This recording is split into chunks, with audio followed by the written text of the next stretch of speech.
Ja, smo pred našo maketo naravnega okolja, uporabljamo vžigalnik, lahko rečem, da ima ta vžigalnik, kot sem dejal, nekje približno 800 do 900 stopinj Celzija na samem plamenu, z nekje 250 stopinjami Celzija je ta naraven material tukaj vžge. Začeten požar na tleh našega naravnega okolja, ker je vse zelo suho, ker je tudi teren nekoliko pod naklonom, gre to gorenje naprej.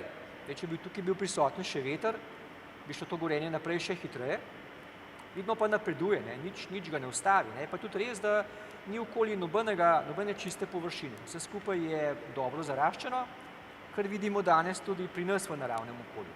Kras je tudi ob cestah zaraščen, kar pomeni, da če nekdo, ki se pelje po kraškem okolju, vrže z avtomobila cigaretni ogorek v tisto zaraščeno vegetacijo, se ta lahko vžge. Evo, to je tak, bom rekel, lep primer, ko je požar šel tudi v krošnjo.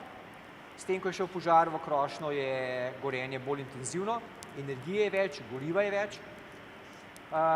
Počasi se pomika proti vrhu, recimo našega terena. Čez čas bomo videli, tukaj se bo vžgal tudi brin. Brin, vidimo, gori zelo specifično, takole nekoliko prasketa.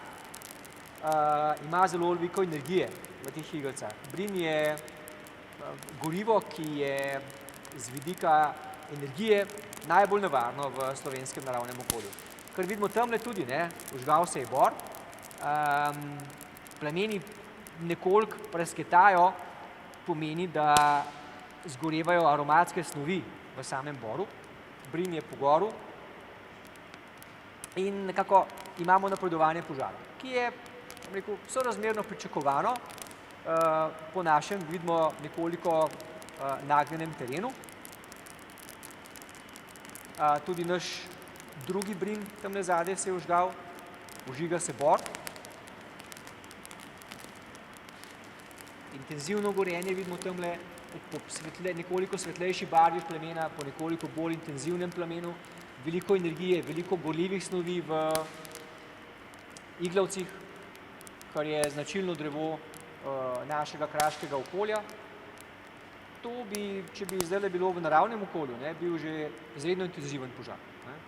To bi bil požar, kjer tega požara gasilci verjetno ne bi direktno gasili bi ga z letali, helikopterjem in kasneje potem tudi ročno s pregledom samega terena. Tukaj je pri nas res, da je podrast v celoti pogorela. Če bi to bilo dejansko v naravnem okolju, se zna zgoditi, da bi to šlo noter pod skale, v kakšno vrtačo, kar pomeni, da bi gašenje takšnega požara bilo dolgotrajno, potrebno je kar nekaj gasilcev, vode. Če ni vira vžiga, potem tudi ne bo požara v naravnem okolju. In to je osnovni element. Zdaj, če pogledamo, lahko je še tako vroče zunaj, lahko je tudi 40 stopinj Celzija, požar v naravnem okolju ne bo nastal sam, prisoten je vir vžiga. In tisti ključen preventiven element je odstraniti vir vžiga. Se pravi, kot smo rekli že prej, cigaretni ogorki, vozila na suhi travi, potem kurjenje v naravnem okolju. Dobila sva tisti ostanek, ki ga navadno imamo po intenzivnem požaru v naravnem okolju, ko ostanejo samo vžgana debla. Če bi poskušali scenarij vžiga, recimo na nek način z imitacijo povečevalnega stekla, narediti v požarnem laboratoriju, bi se dolgo časa matrali, da bi takšen požar zanetili. Je pa možno. Lahko se zgodi, recimo, da nekje je res steklo tisto, kjer skozi steklo pade sončni žarek in se potem nekako tvori ta učinek povečevalnega stekla in se nekako ta žarek na koncu združi in tvori veliko energije, ampak v praksi nekako ne poznamo tovrstnih primerov, ali pa, bom rekel, so zelo redki.